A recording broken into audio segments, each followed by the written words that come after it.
Okay, I think we're live. Good evening. Hiya. Welcome to Hi Emergency everyone. Hedge. How are you doing? I'm okay. How are you, Dave? I've survived COVID again, Well done. and various other I feel like we've not done this in a very long time, possibly since before I went to America, That's right. which is Yeah, making the next last month. the last time we made false claims about being back on the 12th of June, I think, because you were going to be away. Yeah, and then I can't remember what I might already have had COVID by the time it was the 12th of June. And I had COVID for a couple of weeks, and I've been even once you're done having COVID, you still sort of have COVID for a while, and Yeah, that's it never really goes away, but we're just in denial about that. What else are you going to do? I think, do you know what happened on the 12th of June? I did. what. Well, what happened on the 11th of June is I went to a party and I was not in a good state to be streaming on a Sunday evening. That's what happened. And that's the thing that it sort of disappeared from my life for quite a long time. So I was quite pleased Yeah, to I re-access it support again. Yeah. that behaviour. So Um, yeah, sorry about the long gap. I suppose we should address that a little bit, shouldn't we? yeah, We're not, having tried and failed several times to hit on a regular streaming evening. We're actually going to put to bed our aspiration to stream on a regular evening in the interest of actually streaming sometimes when we can. Um, yeah. we're Uh, we can have a bit of a break from Netrunner, but we are going to finish um, our Arkham campaign. I'm really sorry, Jessica. I need to step away just for a second. I have failed to do a task that I was supposed to. I'll be back. okay, Hang on. in a sec.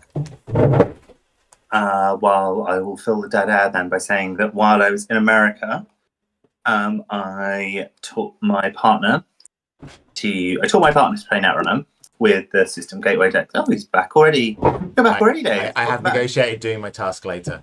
Okay, Yeah, yeah. It was clear in the garage so the car could get inside, and we've decided that that can wait. okay. I was just saying that while I was in America, I taught my partner Netrunner. Mm-hmm. Uh, and it was one of the we found that we really liked doing, and we went to the Chicago Netrunner meetup that they have while I was Awesome. there. And I initially took the really basic system gateway decks, and we played those to exhaustion. We played them to the point where we had solved that meta very much so. And I feel like at least with the core constructed decks, the runner has a serious advantage once you both know how to play Netrunner. Oh, Like that's the runner, interesting. Yeah, yeah. that's But I interesting. think the whole point is they're meant to be teaching decks, so ideally you shouldn't spend too long at that point. We were only kind of stuck at that point because we hadn't got any more cards yet. Hmm. Like we hadn't even got the whole of System Gateway, so we couldn't I literally just brought the teaching decks because Yeah. I didn't even know if we'd get around to playing them. Mm-hmm. And then it turned out that Tilly was really into it, so we ended up playing loads. um, and then we've been playing a few times on the internet since then, and I've been kind of trying to gradually introduce it to a more diverse range of decks without, yeah, I'll say the slightly snippy thing, without introducing it to the more toxic parts of the meta. Mm-hmm. Like the worst game we had actually was when we'd suddenly gotten a hold of all the cards, and I was like, okay, I'm going to play. I picked two random decks and didn't really think very much about how fun they would be to play. And one of the two random decks that I picked was a Glacier Asmari deck, and that was the only game where Tilly was like, I don't want to play this anymore now. um, which I think was I could see from my side of the table that the game wasn't a completely done deal yet, but I can also completely understand choosing to quit a game like that where it's every single run is going to cost me 10 credits to complete, and then I have to you've only got 3 pointers in your deck, so there's 6 cards in the whole deck that I can actually like steal and win. I've got to get 3 of them, and like you're going to do your weird combo before that happens, and it feels rough to play against that sort of deck. So yeah, that was the only game where it like felt bad, and I've since then tried to find decks that will feel good or interesting, which there are plenty of in the meta, but they're just like I think, for me at least, without being too much of a bitch about the meta, I think you have to pitch yourself 2 or 3 levels below top level play to have a really good time with Netrunner at the moment. Yeah, that is my view. And then like my brain does that thing of like, but then why are we playing if we can't go all the way to the top? And you slightly have to unhook that part of your brain and go, because it's fun, because you're here to have a good time. Like, you're not, this game isn't solely about playing the best possible deck. If that's not a fun thing for you, then you don't have to. Yeah, it's a funny one, isn't it? Yeah. Oh, wow, look at us. I'm so out of practice with Jessica. I'm doing really weird things with the video feed for everyone. So sorry about that in advance. Yeah, I think, I don't know. I haven't played very much Netrunner either, and I feel partly that I don't want to put the boot in heavily to the meta, but I don't feel it's in a great place, or a place that gets me very excited. Yeah. And yeah,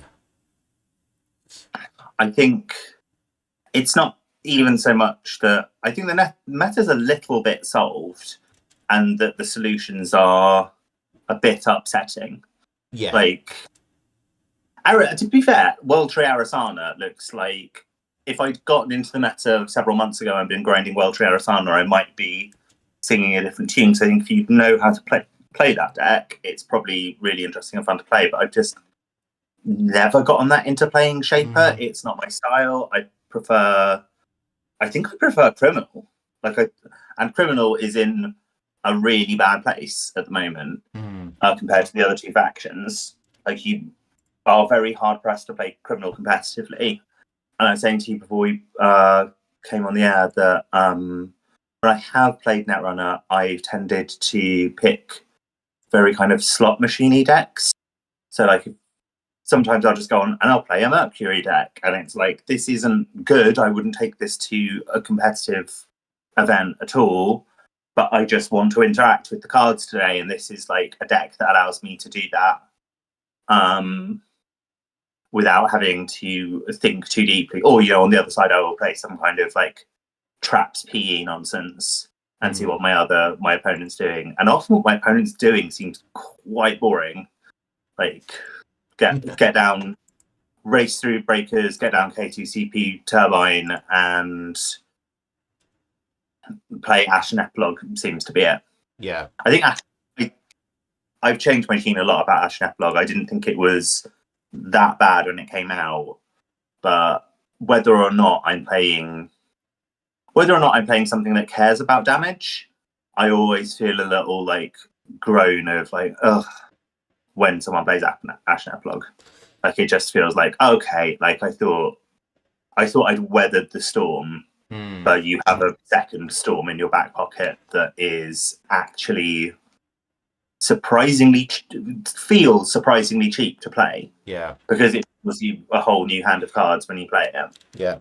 It's particularly unfortunate that it came in at a time when the dominant deck was a deck that really had a little bit too much recursion, and it was like, hey, would you like some more recursion on your recursion?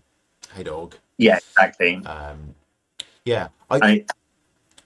To pivot, I had a good Netrunner experience. I went to my first Netrunner tournament while you were in America, in Warwick, and everybody's very nice, and I didn't play very well, but I did win some games, and I took, in true Dave style, I took an OB deck, which I had practiced a couple of times, but I didn't completely fuck it up. I made some good moves.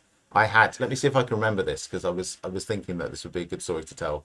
And it's 2 months ago now, so it might be a very bad story because I don't remember it properly. But I believe I had a situation where I had 4 agendas in hand, and 2 of them were the expend ones. So Slash and Burn, Vulture, Yeah, and Eminent Domain, the Expendables. slash and burn. I had 2 slash and burns and Yeah. 2 atlases, and yeah, I made it. I had to engineer a situation where I could ob a spin doctor onto the table in order to expend the slash and burns, score off an atlas, and be in a dominant position to win the game. And I did it. I was very pleased with myself. I forget what I managed to do, but I was like, wow, look at me playing ob and like, doing the thing. So Yeah. that was a really nice feeling. Yeah, it's a really good, especially at a tournament where you see like the winning line, and maybe it's not something that you've done before. That was very much my experience playing that PE deck, because it just has like way more lines than you think it does. And so I was literally coming up with stuff on the day where I was like, oh, I've never done this before, but I guess this does win me the game. Sure. Yeah. It feels really good. So yeah, that was super nice. I've a couple of things. I've discovered that the most tilting thing that somebody can say to me when I'm playing that runner is, can you play a little bit faster? The person who won the tournament said that to me because they were playing a Ag Infusion Glacier deck. And obviously if you're playing an Ag Infusion Glacier deck, you do need somebody to be playing quite fast. But yeah, it's also like a really hard board state to read when the person's playing Ag Infusion. Like it's I was playing flipping Ken as well, so like I was like, I'm all about running. I really have to try and figure out a way to still get my value, and against actually a deck style that I've not played very much. So it was hard, but it did. They were a really nice person. We had lunch together afterwards, but like it was a massively tilting thing to be told to play faster in my second game. Yeah. It's difficult. I've been kind of on the opposite side of that interaction where like I've created a nightmare board state and I'm like, I can win this except for the fact that we have 7 minutes left in the round, and like if this person keeps taking 2 or 3 minutes over their turns, I will lose. So like it's difficult, but I think sometimes it's perhaps less of a problem if we are going to switch to single-sided Swiss. I can't remember if there was news about that the other day.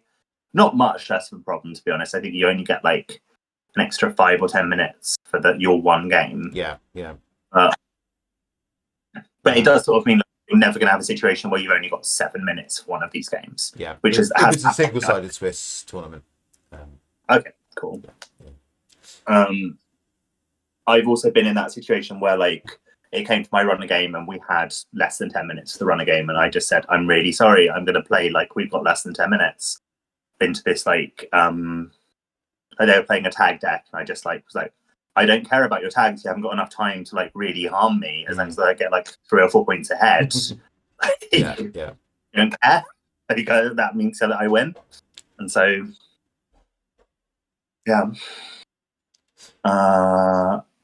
Arkham, yeah, so we're going to play Arkham on the stream sporadically. That's the deal for the time being, and we'll see where we get to. Get a spam. No. Yeah, there we go. And like this.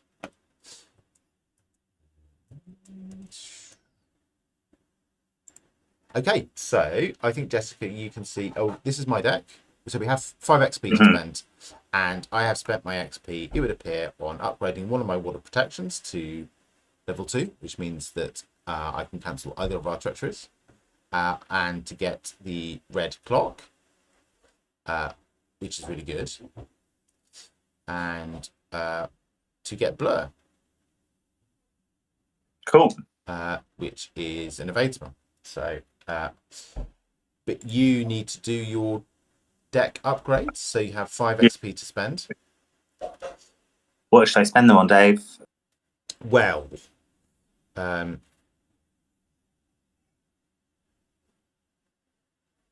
Will. There's a test So of will. There's alter yeah. fate. I think another alter fate would be a really good thing to get, because that's the discard of treachery from play. And if there's one thing about the Edge of the Earth, is it loves having treacheries in play that make you miserable.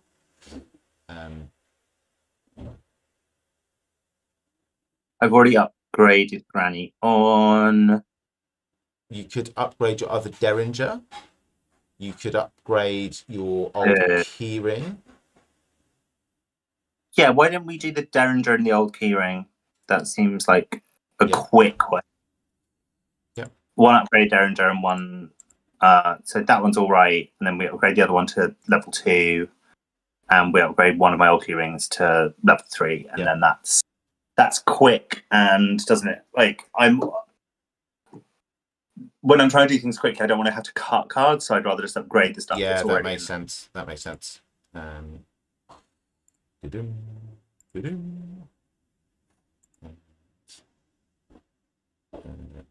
Okay. I'll go in TTS and find those cards. Yep. You do that.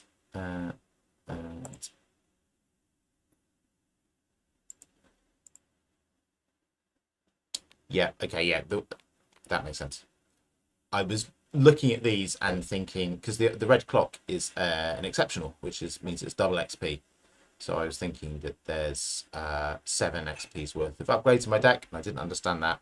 And I was forgetting that I am running 2 Arcane Research, so the Wall of Protection upgrade is essentially free. Cool.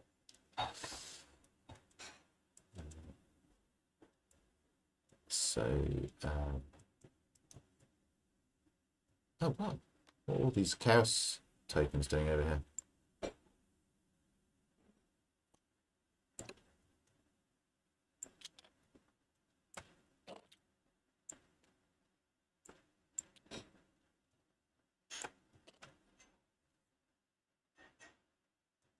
Are you getting them from the searcher card? Yes, in theory. Cool. I'll get mine the other way, and then we can do them in parallel. Cool.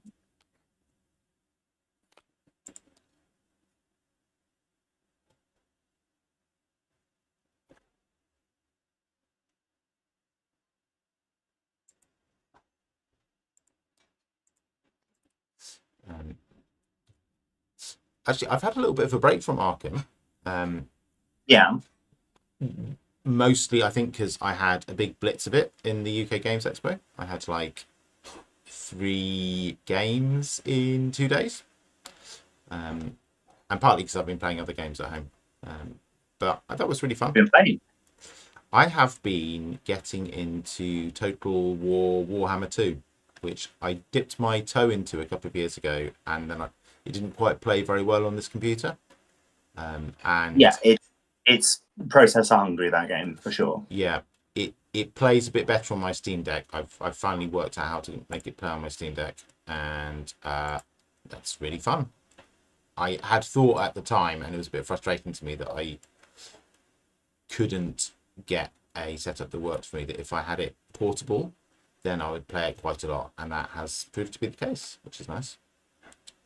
I got very, very into like the original Shogun Total War game that I played, absolutely. And I've never quite gotten in. This is typical of my game playing career, actually. I'll fall in love with an early version of a game. Like I fell in love with the original version of Hitman, which looks, because it had like a weird graphical style and stuff. And sometimes, especially when you're young, you fall in love with these little idiosyncrasies that are probably actually negative if you think about them objectively. Yeah. But you're like, you just fall in love with them. And yeah, I thought I was going to really like Medieval Total War and Rome Total War, and I've just never quite gotten into another Total War game as much since. That's funny. I had a big stint on Rome Total War, which I had on my iPad, which is how I ended up getting the Warhammer one and thinking it was going to work for me. When my youngest son was very little, and I was having to get out lots, and then I was playing cradling him in one arm and playing Rome Total War in the other, which was really fun. That does sound fun. I think I have one of my problems maybe with the Total War games in general. Yeah. Is that I have the patience. I really enjoy once you get to the battle, once you're actually fighting the battle, and then it takes you out to the main screen, and I'm like, I just want another battle right now, and so I try and play every single game as a bit of a blitzkrieg. Yeah. And there are other historically blitzkrieg worked once kinda as a tactic. And the game is historically accurate enough to be like, no, this doesn't work quite as well in the 11th century. What are you doing? Have you ever played a game called Quartermaster General? No. Tell me about that game. It's a really good game, and it's partly about blitzkrieg working well once and not very well afterwards, and the importance of supply lines. It's World War II simulation game that's like simulated by card play, and it's a 6-player game, so you play the 3 Axis powers, Japan, Russia and Germany, and the 3 Allied powers, UK. Do you play France? I think you do play France. I'm having an absolute mind blank now, but UK and Russia and one other, probably France. And the combat's really, really simple, but you have to maintain your supply lines, and if your supply lines break, your armies just disappear. And it's really, really well designed in that you kind of do, even though it's super, super simplified, play out in a weird way with the constraints that were on the different armies in that war. Cool. But yeah, that you can't blitzkrieg forever in that either. No. Like, to be fair, it works for me in those games about as well as it works for the Germans. Like, I do take loads of territory, and then I'm just like spread way too thin and can't hold it. And then I get annoyed and don't want to play the game anymore. Why do you think there's a manifestation of madness in our discard pile? Have you cleared it off your... Yes, I think that's why it's... Yeah, cool. I'll stick it somewhere where it doesn't get shuffled into this game. Cool.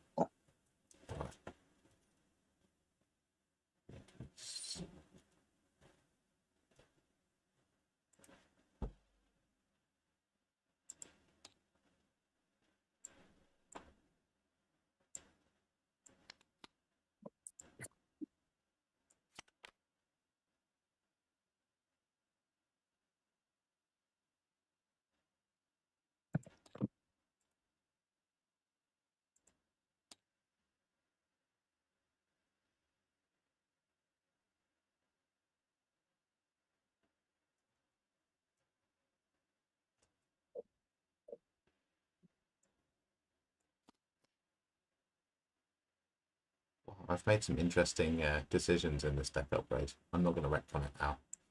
I was much more familiar with the deck when I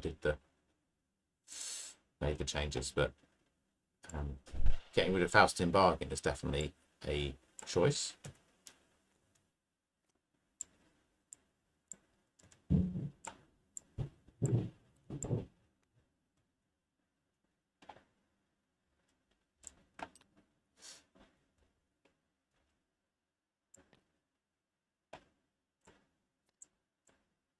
So we should probably tell our listeners that we decided to go back to the Dream Realm.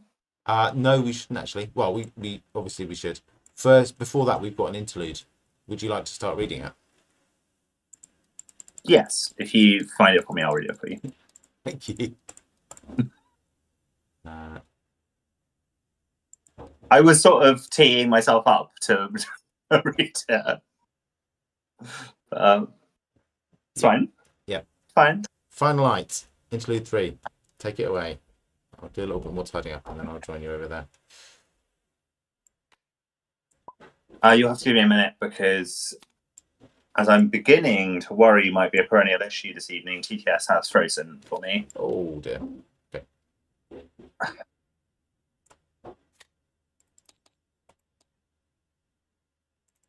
And indeed, I've disconnected from the server, so you're going to have to invite me back. Okay, let's hope that doesn't make the sky fall on our heads. Yeah. We've not had great experiences with that in the past, but I'm hopeful. I'm Fingers crossed. relentlessly optimistic. I've had a lot of technical issues tonight already, and we haven't even started, so I'm a little bit concerned. Do you remember how I was saying that getting rid of Faustin bargain was a choice? Yeah. I had 12 resources left at the end of that scenario, so presumably that's why I thought I could stand to lose a econ card. Yeah. I think we've all got like traumatic memories of having cut an econ card from a deck of some kind or other, and then being stuck in a game where you can't do anything. It's also possible to have more econ than you need. Yeah.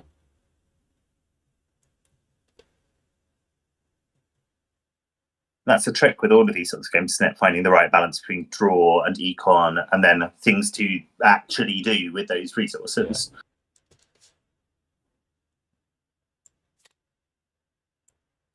I think that I will say in defense of Netrunner in general is you can always click for cards and you can always click for credits. And I think I would miss that if I switched to something like MTG, where I might literally be like, oh, there's only literally one thing I can do this time. Because that's what the board state says I can do, and I absolutely cannot do anything else.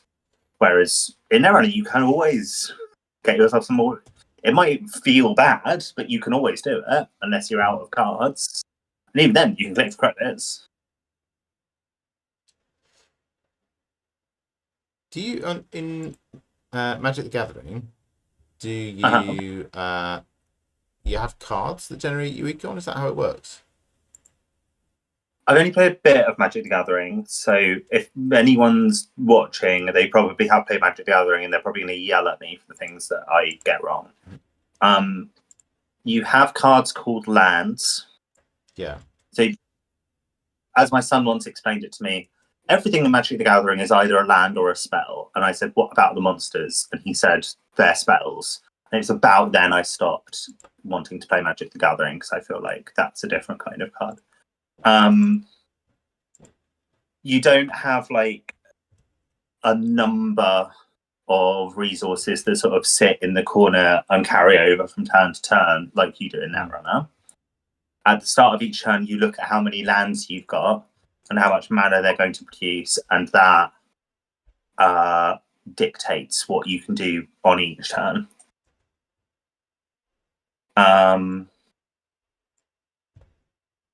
So there's a lot of like serious Magic the Gathering players talk about mana ramping and like attuning your deck so that you've got the right number of low cost things that you can play early and the right number of middle cost things that you can play in the middle, the right number of big cost things that you can play at the end, because there's no point drawing something that costs you 10 mana to play on turn one, because you're not going to be able to play it for at least like 10 turns or whatever.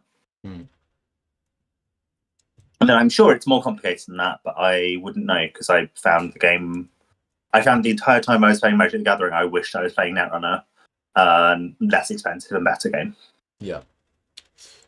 Okay, I'm back in the game, so I will read Interlude 3, Final Night. Before you do, did you know that the prospective Trump's pick for vice president would be the first vice president who is a Magic the Gathering player? That we know of.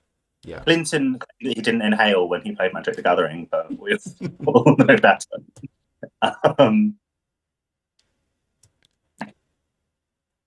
Okay, let me get this set up so I can actually read it. Do it. Interlude 3, Final Night. You'd hesitate to call the darkened pit you find yourself in safe by any means, but you feel as though this is as good a place as any to rest. It was hard enough to tell the time, with the sun always lingering in the Antarctic sky. Now, deep underground, with no sunlight to speak of, it's impossible. When one of your companions checks their pocket watch and informs the team that 14 hours have passed since you went underground, the response is one of utter disbelief. You do not remember travelling that long, but your body is weary enough to prove it. In gloomy silence, you and the others set up camp once more. Your numbers have dwindled to only yourself and a few experts who remain from those originally introduced to you by Dr. Kensler. The rest of the students and researchers are either back at the barrier camp.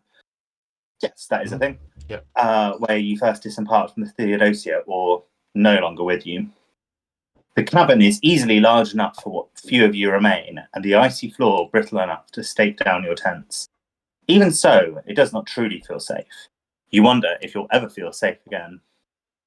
You only have enough time to check on a few team members, regardless of whether they are alive or crossed out.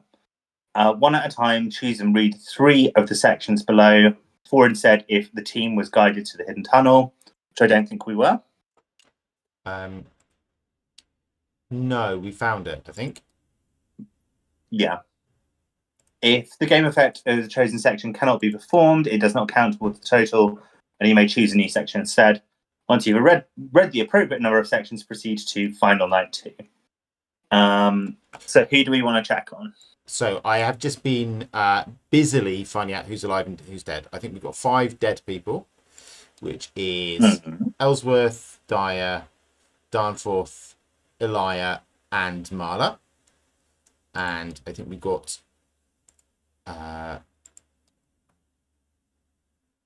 Takada, Kensler, and the 2 who we used in our who are currently on our boards, which is Claypool and Cookie. So I think we should definitely check on Claypool and Cookie. They've been like core members of the team the whole time. Yes, we've already got a resolute Claypool, so I'm going to say that we've done him. Okay. Is that actually this is different from the resolutes, isn't it? I think so. I don't think so. Making them resolute is what we're going to do when we go into the dream world. I think this is different. Yeah. Okay. Okay.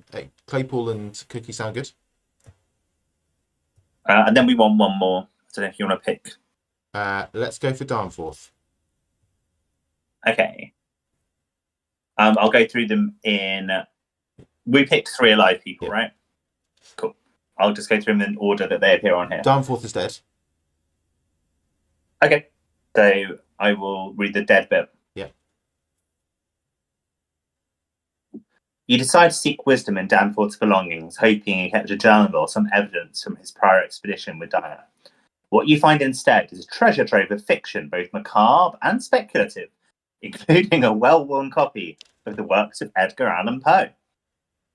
Its pages are punctuated by many makeshift tabs, and its margins described with many notes and jottings, some relevant, others whose true meaning eludes you. You're not sure why Danforth thought there was any reason to bring such a collection of tales, most especially one so beloved to him. You open it to one of the tab pages and read, "He could not be prevailed upon to touch it or go near it," shuddering when we attempted to force him, and shrieking out, "Tekilili!" In the margins, Danforth has scribbled, "What could force one out of such paroxysm? How can I leave this dreadful feeling behind?"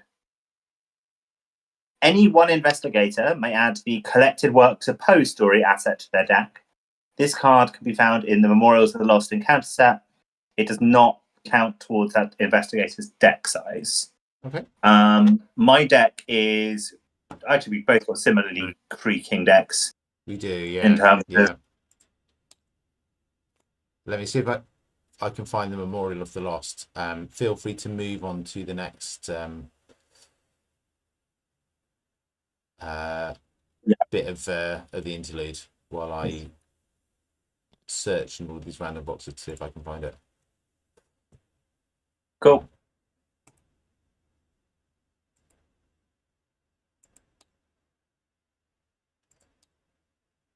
Let me find the next spell.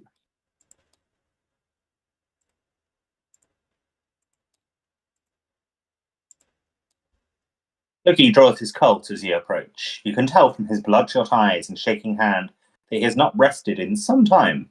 The moment he realizes it's only you, he apologizes and lowers his weapon. Thought you were one of, he explains half-heartedly. You remark that you're lucky he has any trigger discipline left. Trigger discipline, he scoffs.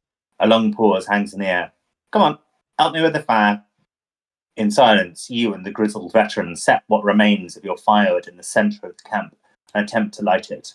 In the cold, damp conditions, it takes almost half an hour of effort before the fire is lit. It eagerly consumes the kindling, casting dancing shadows along the icy walls of the caves. Finally, Cookie breaks the silence. This, he asks cypressly, I'll remember this. You don't bother to ask. You only have to meet his faraway gaze to know he's referring to the feeling of impending death permeating the camp. Piece of advice, he offers. When the time comes, you can't hesitate. Don't matter how many of us are left alive. Don't matter what manner of doom you're staring down. You flinch, you die. You nod in understanding. You get the feeling Cookie's never flinched once in his life. Cookie's advice helps you prepare for the journey ahead. Any one investigator earns 1 bonus experience. You know better what you're doing with experience than I do, Dave, so I'm going to offer that to you. Thank you very much. Would you like a bonus? Yeah, I would. Cool. And then I'll do Claypool. Claypool studies the icy walls as you approach, his brow furrowed with concern. It should be warmer here, he notes. But even without wind chill, it's almost 10 degrees colder. Just then, something moves inside the ice, a shadow perhaps, or something reflecting off its surface. You and Claypool instinctively back away as the fleeting darkness swells and vanishes. No light behind you could have cast that shadow. There is something wrong with this ice, Claypool whispers.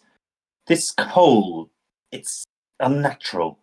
Dyer's report described these inner structures as warm and habitable, but this is... You share a knowing glance. We need to be prepared. For anything. Claypool's predictions help you stay safe from the inclement weather. Remove a frost token from the chaos bag! Yay! Hooray! Actually going to do that.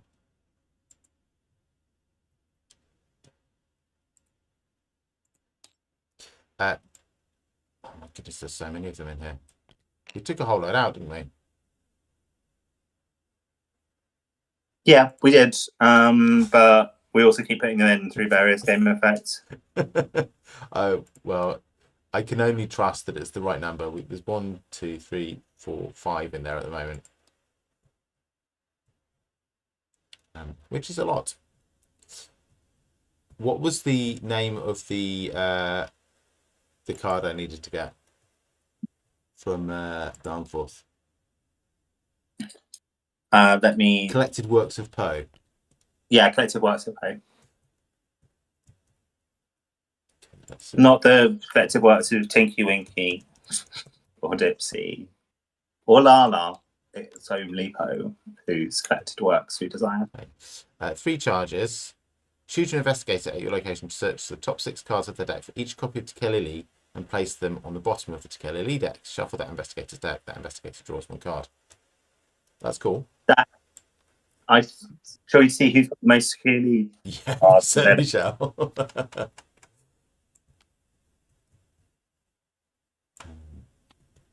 So 1, 2, 3, 4, 5. I've also still got Frostbitten, which I presume I should have. I think so. I put it back in. I put it in my deck. I didn't. Yeah. I think we would have had an instruction to remove it that I did not see. No, I've only got 4. I've got 4 Tequila cards. So if you've got, I've got 2. more. I've got 2. So I'm very happy. I'll take. Yeah, you take the poetry then. Does it go in my deck or is it a permanent? In your deck, I think. Okay, cool. Yeah, you also have the most card draw, so like. Yeah, I'm also most likely to actually come across it. Yeah. Although there's then like, it is a card draw card in itself, right? Yeah. Yes, it is. Yeah. Whoever has the most Tequila cards seems like a very good way to decide who gets that. Yeah. And I've got twice as many, so. Yeah. Okay, do I have another bit of reading to do before we start playing? Yes. So at the end of the interlude, we go to Final Night 2. So, well, hang on. We did Darnforth and Cookie. Did we do someone else? Yeah, we did Claypool, Ah, who yes, of took course. The ice was weird. Right. Yeah, that's right. yeah, yes. Cool. Let me just record that 1 XP that I'm owed. Just stick that in there. Cool. Final team. You try in vain to sleep, but the night seems to go on forever. Your thoughts meander endlessly in a maze of worry and doubt. If you've already played scenario Fatal Mirage this campaign, proceed to Final Night 3, which we have. We played it twice. Yeah? Okay. Final Night 3. Just you're finally beginning to drift off, the door appears again. It shimmers momentarily, grey mist billowing out from the cracks of the doorframe. Again, you're being offered a choice, but do you dare to risk venturing into the frigid illusion once more? The investigators must decide. Choose one. Open the door and venture once more into the mirage. Add a frost token to the chaos bag for the remainder of this campaign. Okay, so that is actually a mechanical reason why we might have not wanted to do this, but we have now set this up. So we are committed to the bit. Indeed. Um, And by the bit, we mean 1, 2, 3, 4, 5, 6, 7. 7 frost tokens. Really? Yeah. Okay. 7 out of 27. Okay. Yeah. And then we can ignore the door, but that's not what we're doing. We're going to go and play Arkham. Yeah. So here we are in the Fatal Mirage, in the Prison of Memories. So we should, let's set ourselves up.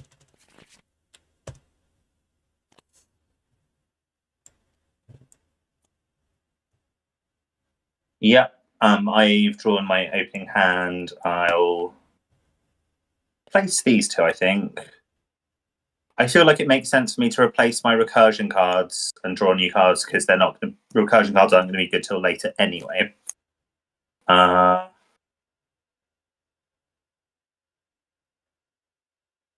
Yeah, let's do that. That was definitely a good choice.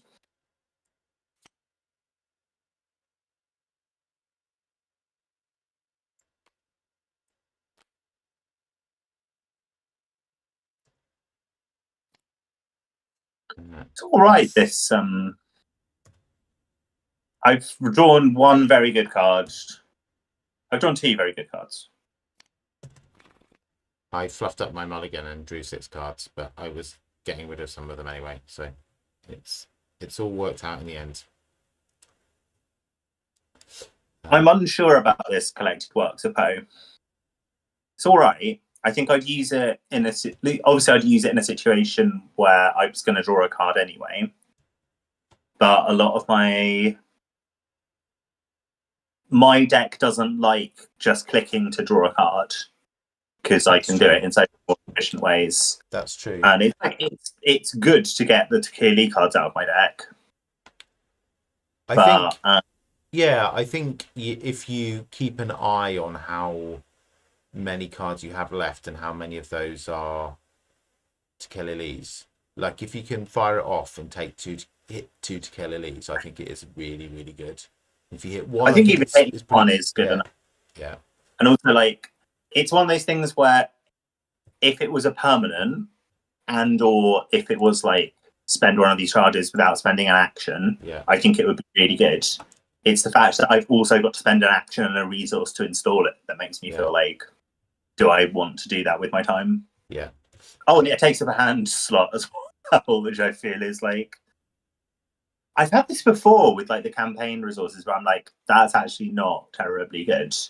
There's not a particular mechanical reason to play this versus the rest of the cards in my deck. That said, I've also drawn Anu, which is like an absurdly overpowered card, and will be going down on turn 1. The best. Is Anu a girl? Yeah, let's say Anu's a girl. The best girl. Girl. We need to pick our companions. We've a Resolute Kensler, we've got a Resolute Claypool, we've got Takada, and we've got Cookie. We want a Resolute Claypool. We do. Definitely. Would you like to travel with Old Avery this time, or someone else. I feel like I mind a bit less about failing tests than you do. Yes. So maybe a Claypool and I'll take. We're saying Takada? Yeah.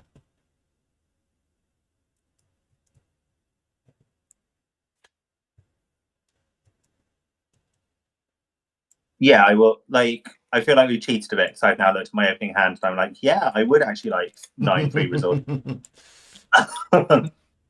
I'd like a click for 3 button. That seems. Yeah, we're rusty, Jessica. I think we need to be a bit easy on ourselves. Yeah. Cool.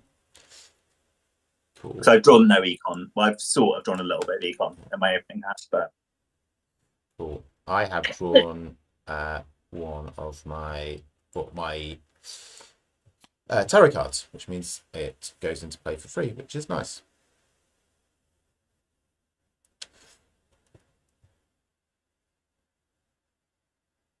So, do you have a suggestion for what we should be striking out for?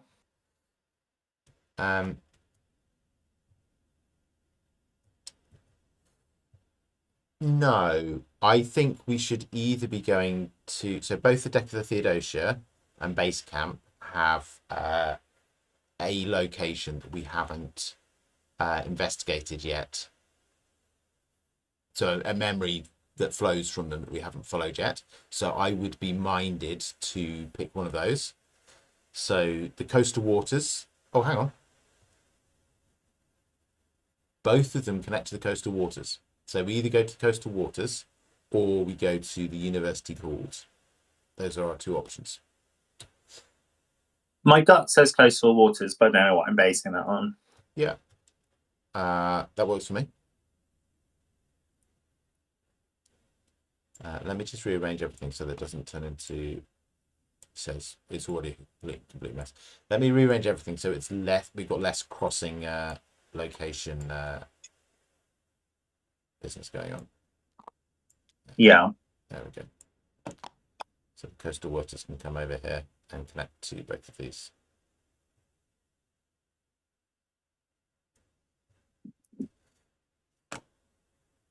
Yeah, so I guess we are picking up some clues here, although it is Shroud 3.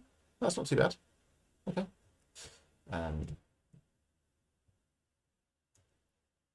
Yeah, clues here if we can, and the Theodosia and the base camp. The Theodosia's a lot easier, isn't it? The force bit is quite bad for the Theodosia. So you either have to spend 2 actions to investigate. Yeah, that sucks.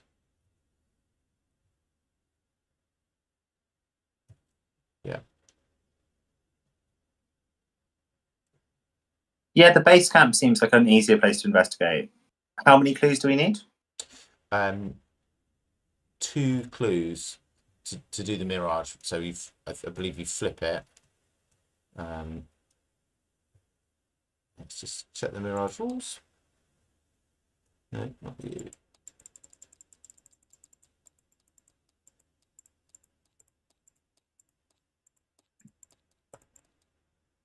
That's the mirage rules, isn't it?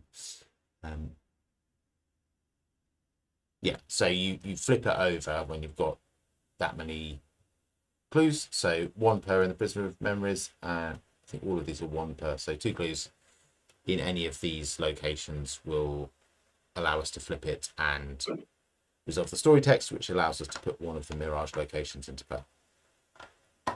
Okay. My thing's frozen, so just give me a minute. Yeah, no worries. We'll see if it comes back. Shall I take my turn first? Yeah, that makes sense. As my my setup's frozen. So okay, I'm back. It hasn't crashed. Cool. That's good. I'm putting Switchblade into play. That's fast, so it doesn't cost me anything. I'm putting a Lucky Cigarette case into play. That is not fast, so it costs me an action.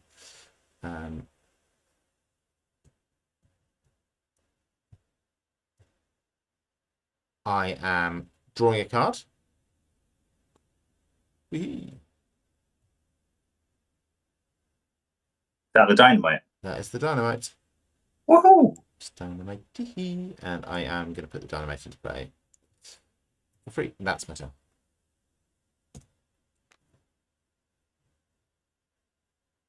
I'm just going to grab a jumper, Jessica. I'll be back in a moment. Cool. I think my turn might be really quick. I think I'm just going to set up like you did. Yeah.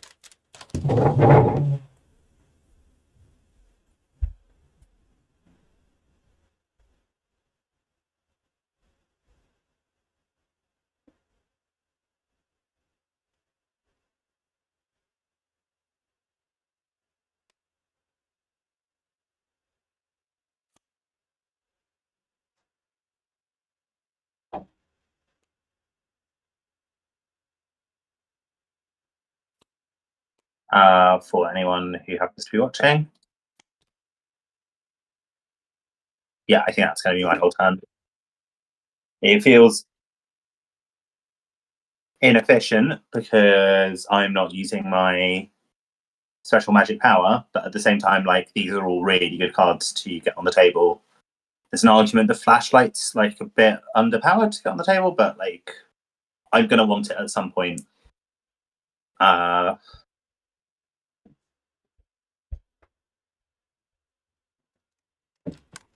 Yeah, I'm back. I just did, like, I installed 3 things for all of my. That seems reasonable. Should we have an upkeep phase? Yep. Cool. Okay.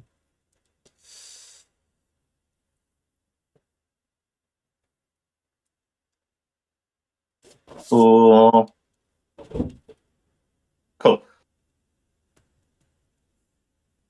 Okay. And then our first Mythos phase. Yep.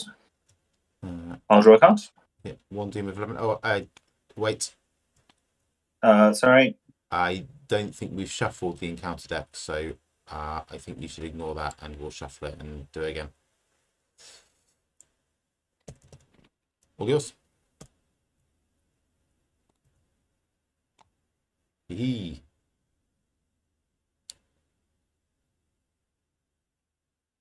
So I've got Frenzied Explorer who ends play with a Doom on him. This feels. How many Doom do we go to this time, Dave? 11. Okay, so this feels like a reasonable time. This is okay. This is an absolutely fine thing to have happened. Yeah. I think you need to evade it. Yeah, which I can, like, relatively easily. I can, in fact, evade him as a free action.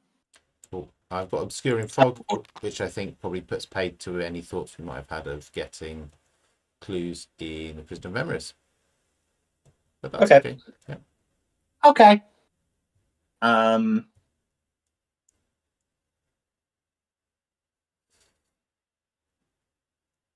I can definitely, yeah, I can deal with that.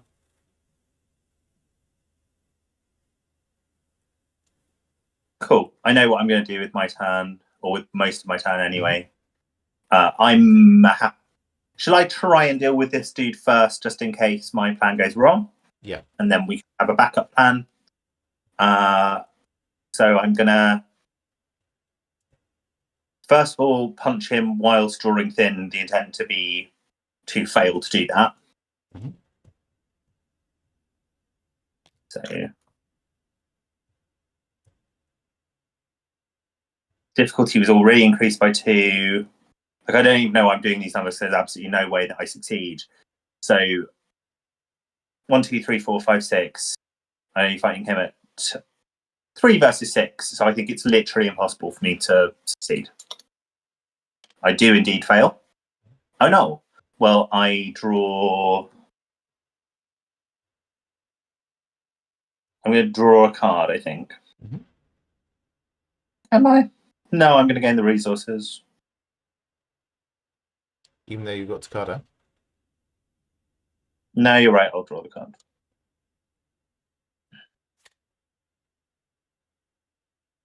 I was just thinking, like, at the moment, I can't play most of the cards that I draw. So I probably want the resources first, but, like, actually, I have drawn something that I could play.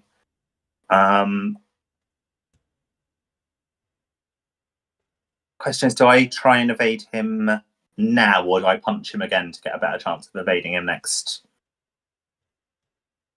time? A +2 is about as good as I'm going to get, actually, isn't it? Yeah, I think so. Well, quick learn will make you Yes. +4. So it would if I did it on my third action. But this is my second action. Yeah.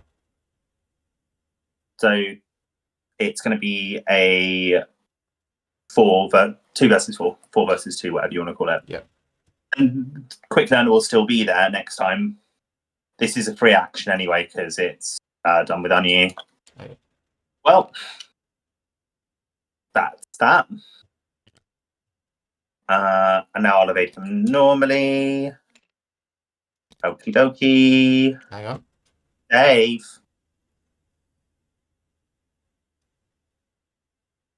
Are you in the same location? You? Yes, I am. Claypool to the rescue. Shall we spend a supply? No, just reveal a new token. I revealed 2 frost tokens. Yeah, that's okay. So I can use my final action to try and evade again. No. If you reveal, Jessica, you needed. So Claypool cancels the second token, and then you would have drawn a third. But hang on, we don't know whether that's one of the ones that you returned to the token pool. Pop it back. Let me. So I'll fish 2 of them out. Yeah. I'll fish another one out, and then I'll put another one, and we'll see what happens.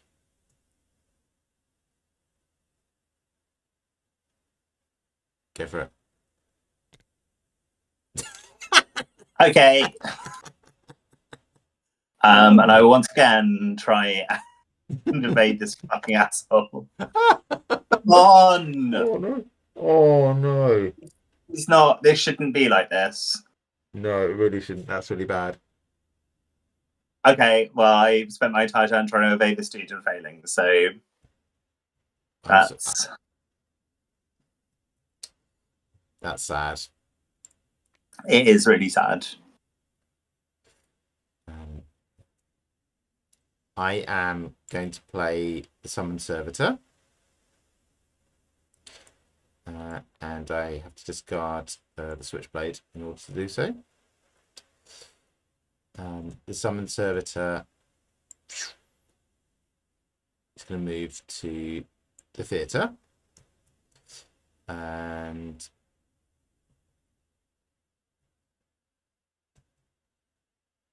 play Azure Flame.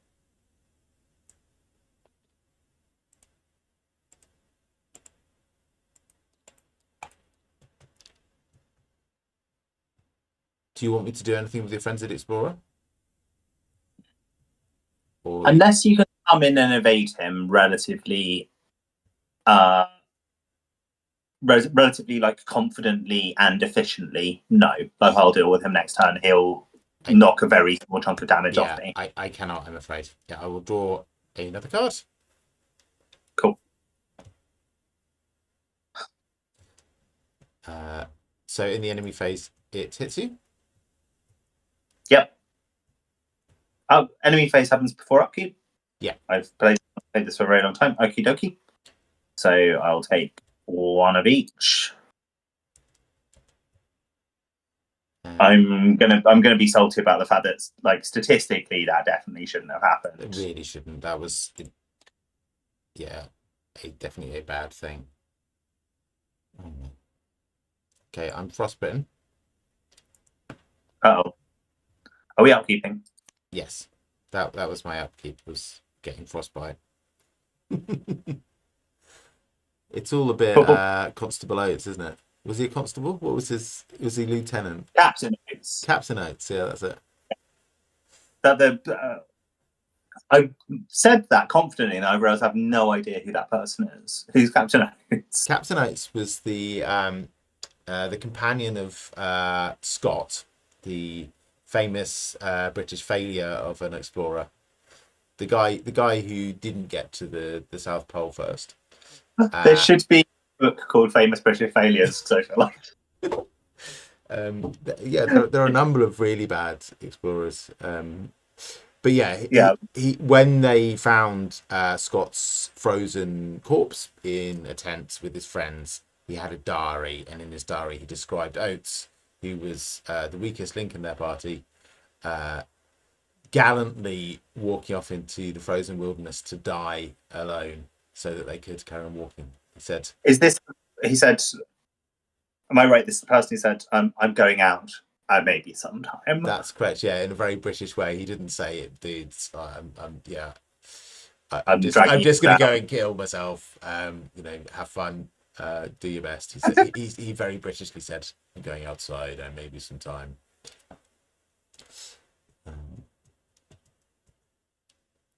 Anywho. Okay.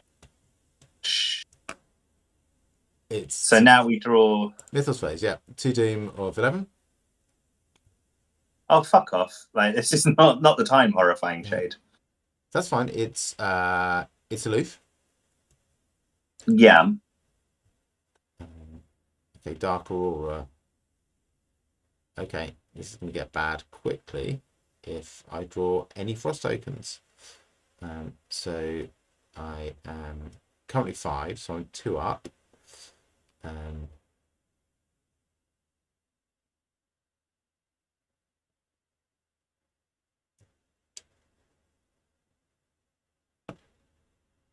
I think I'm going to chuck a guts in there.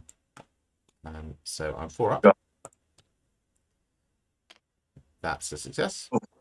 None of the bad things happen, and I draw a card. Yay! Cool. Okay. Should I do that thing that I just did again? I think. Yeah, I think you probably should. Yeah. Okay.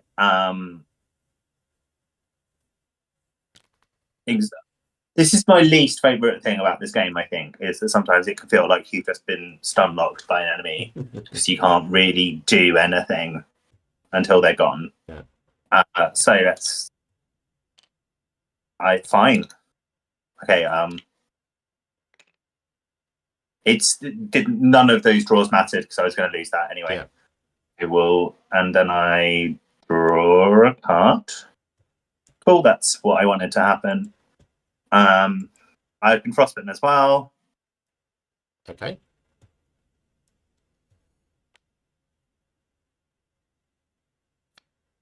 We have no healing. Did we discover that we can't get rid of these? No, we got 1 healing card in my deck, the Hallowed Chalice,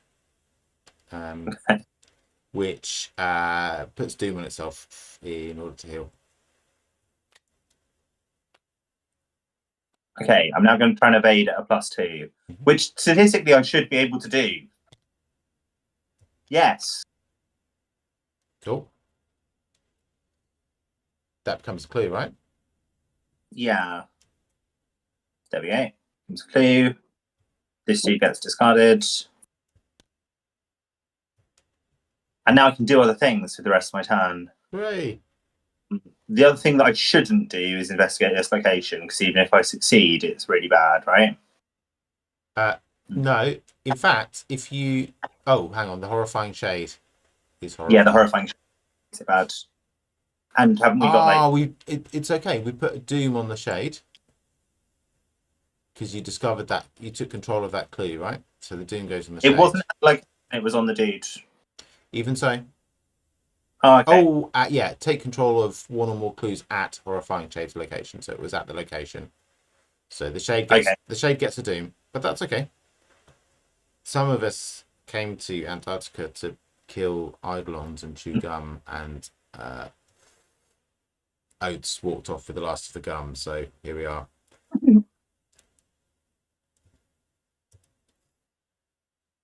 But presumably I still don't want to be investigating here.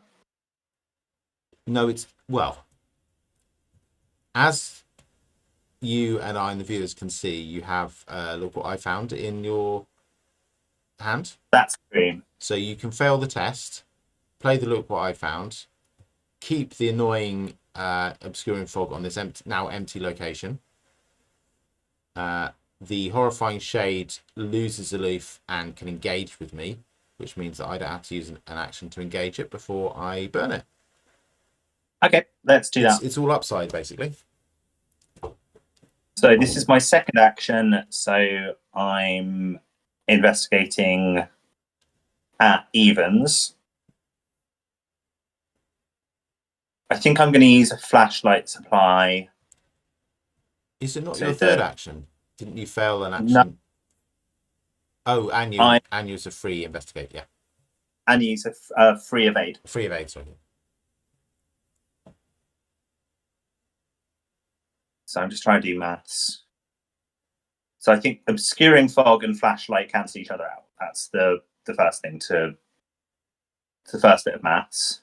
Yeah. And then I'm investigating at a -1 effectively.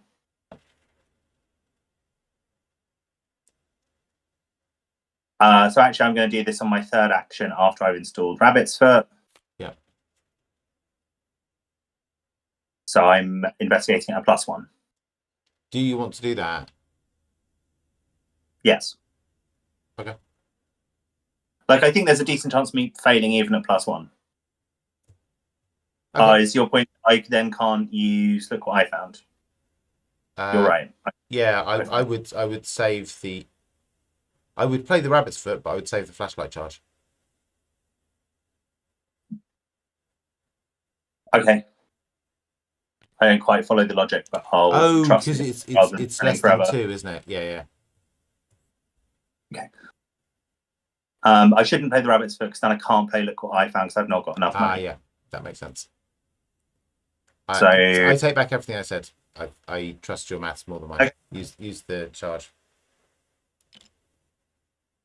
So this is action 2, so I'm doing it at a -1.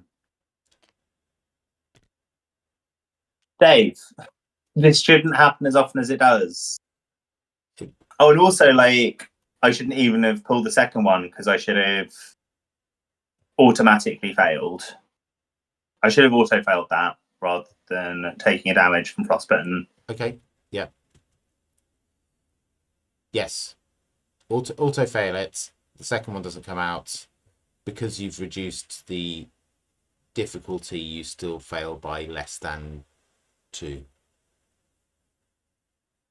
No, I failed by a full 3, right? No, because you've reduced the shroud by using a supply off the flashlight. The shroud was 5 because of obscuring fog. Oh, yeah. So reduced 3. Yep. I can do it again, and then I'd be pretty much guaranteed to be able to do it with Look What I Found. And I think I will do that. Okay.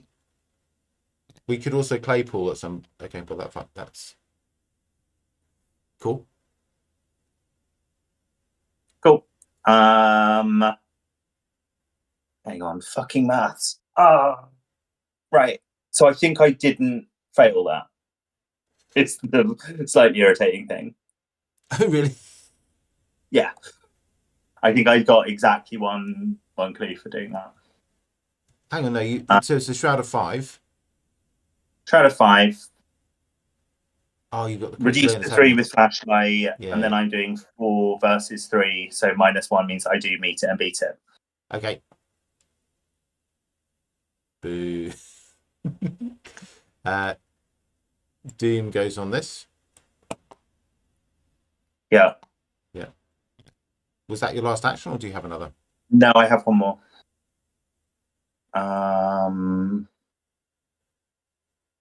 Do it again at a +1, I guess. Mm-hmm. Cool. I got the last clue off there. I think. I'm already starting to get fuzzy about that, but we'll say that we did. Yeah. Okay. This engages with me. Sick. That's the plan. Very the obscuring fog goes. Cool. Oh, did it go the first time I successfully investigated? Yes, it did actually. Yeah. Okay. Cool. Yeah. Okay, and this should have a third doom on it, I think. Cool. Because you got one from the explorer and then 2 clues from the location. So, you're going to burn it. Spend 1. My goodness, is this... Anyway. Okay, so I'm a 5 versus 3. There's... Astoundingly, this is still the level 0 as your flame. So, that kind of sucks. 2 up. It's a failure. I'll do it again. 2 up again. It's a success. That's 2 damage.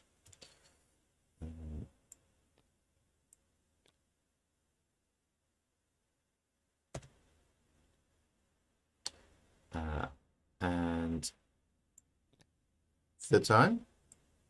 2 up once again. That's a frost token, and I am going to claypool it and spend one of the claypool charges so that it gets cancelled and I don't draw another one. And the test succeeds, and the shade is dead. Cool. And none of the bad things happen. And the summoned servitor is going to investigate the Riverview Theatre, base of 4.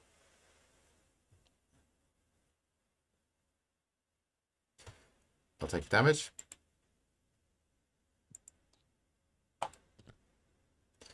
Okay, what's the skulls?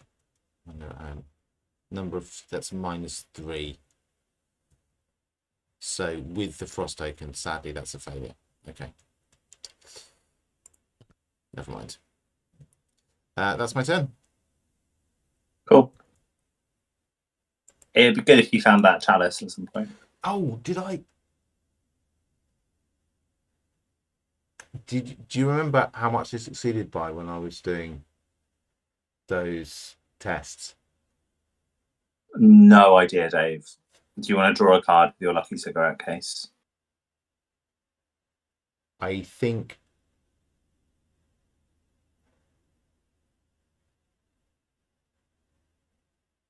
I've got a -1 on one of them, and the other one was the one that I did the claypool. No, I don't get a lucky cigarette. I'm not lucky. Okay. Yeah. Enemy phase, there are no enemies. Upkeep phase.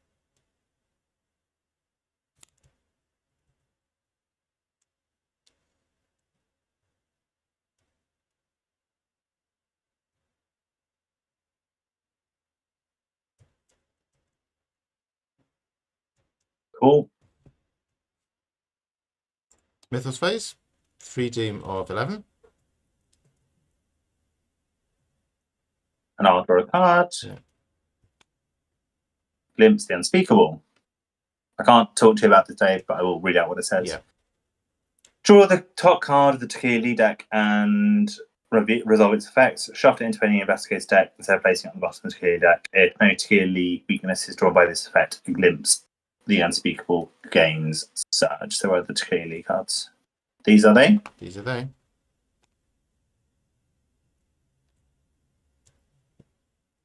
Okay. I lose 2 resources.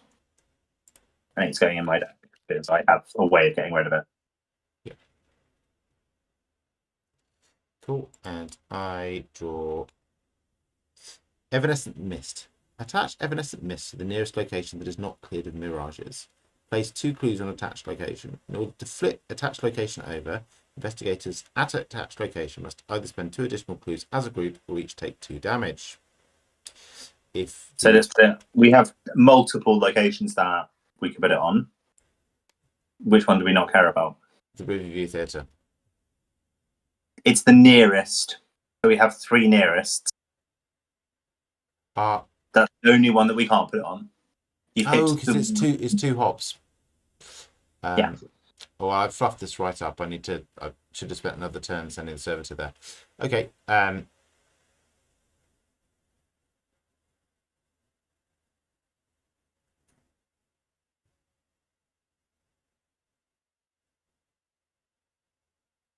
Okay, that's fine.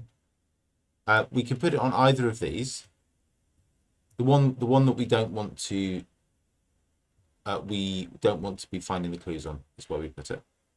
Yeah, which I think is the deck of the Theodosia. Yeah. We're in a happy situation where that is going to get 2 clues, or maybe that's going to get 2 clues, and then when we flip the base camp to put the coastal waters. Oh no, my bad. Both of these have. I've messed this up, haven't I? No, this one's Coastal Waters, Deserted Station, and Riverview Theatre. Riverview Theatre. Okay, yeah.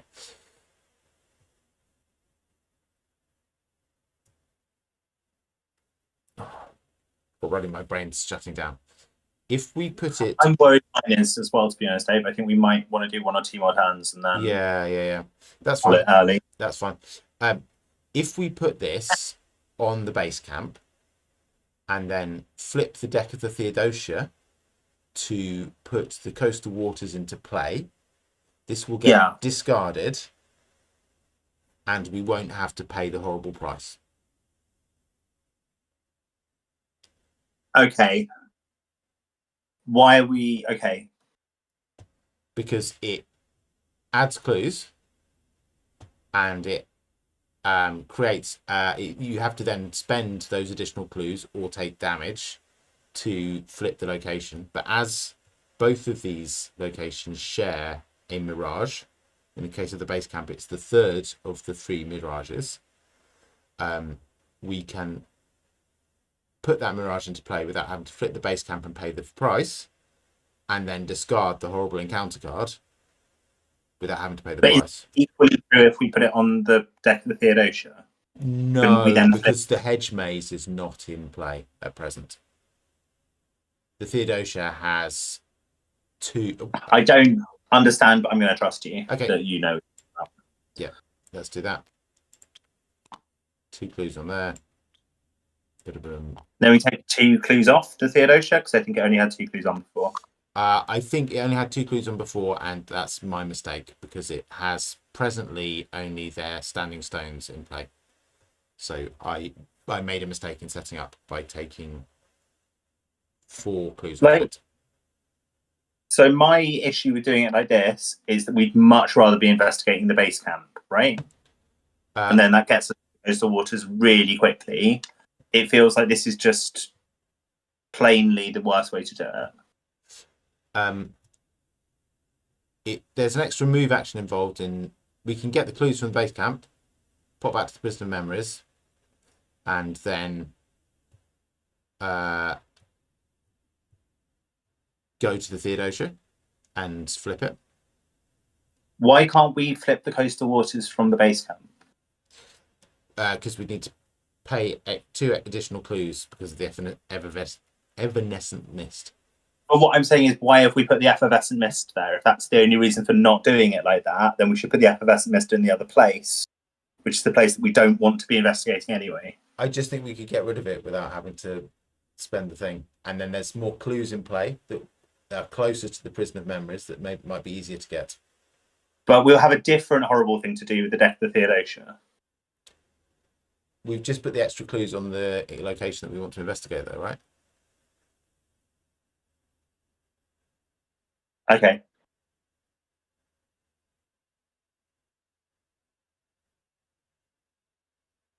But we just never have to investigate the deck of the Theodosia is what I'm getting at. We could just never... Just want to put it there, have nothing to do with it ever again. That might be the case, and we also might find that when we've chased this memory down, that actually the deck of the Theodosia is the place that we have to go to. Okay. I get, like, if that turns out to be true, then yeah, there is a good reason to put it in the other place. But like, based on the information that we have now, I would say it's the worst of the 2 options. But like, it could be that we have to go to the deck of the Theodosia. I suspect we go to the Coastal Waters and it branches off further because that's been the setup so far. Fine. Yeah, we'll go with your suggestion So that gets 2 extra, and we plan to never go there. And take 2 off of here. Yeah.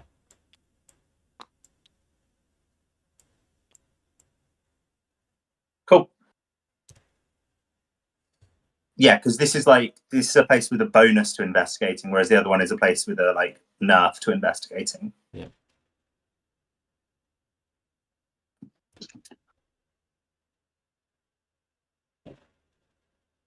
Okay, yeah, like I definitely felt my brain melting down during that discussion. We're so rusty, Jessica. It's really bad, isn't it? Yeah, it is really I bad. think. Yeah, I mean, yeah. What place in the turn order are we even? We have just finished the Mythos phase, so that was my Mythos card. Do you want to do one more turn? Yeah.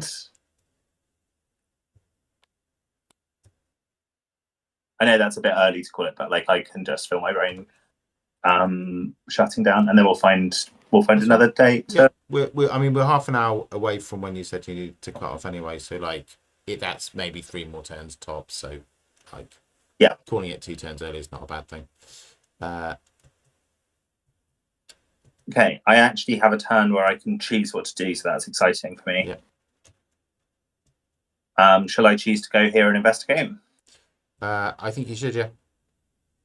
I mean, I don't actually technically need to. I could go here. I've just realised something that wasn't involved in our previous discussion. I could go here and just flip it. I have 3 clues. Cool. As the route through the locations is somewhat linear, but you can always go back, it's probably good to take the clues as we go. But I can investigate the base camp quite comfortably this turn, so if you want to flip it and then move on, you may.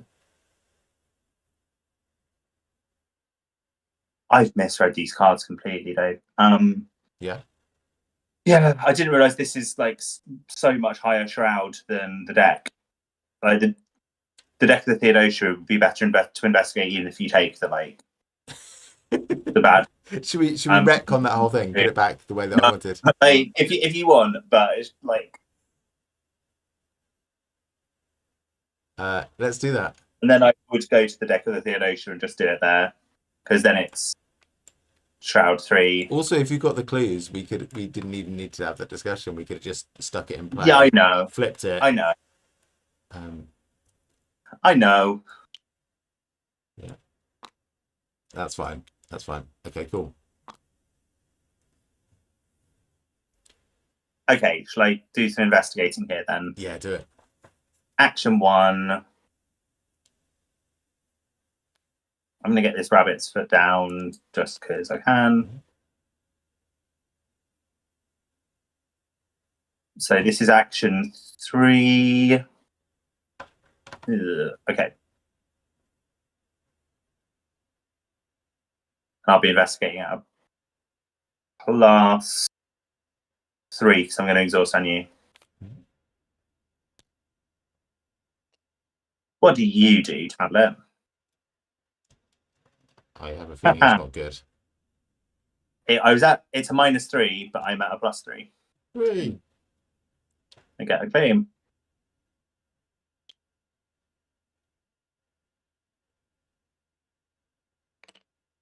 Okay, your game. Cool. So I will take the summon servitor action that I should have incurred in getting summon servitor to the review theatre. I will draw a card. Oh boy. Okay. Okay. I will draw another card. Nice.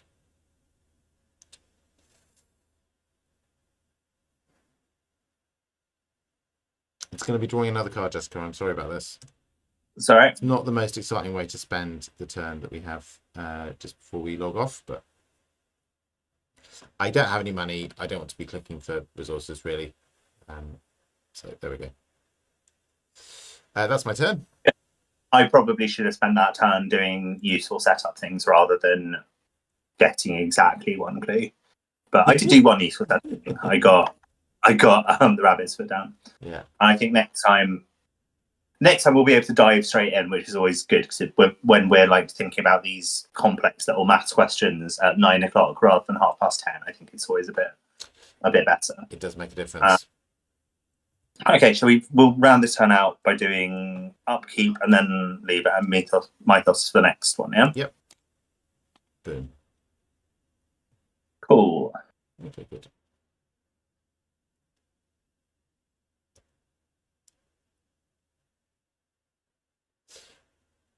Pick a number between 1 and 5. Without looking. 2. Okay. I've discarded. I won't be having to set that up then. The closest works. No. I've discarded it from my hand. Oh dear. Never mind. It's all right. I can get it back with resourceful. Oh. I've got recursion. Don't forget. Resourceful is only survivor cards. No. Scavenging. Okay. Scavenging you can. So. Okay. Well, maybe I'll find scavenging at some point. Yeah.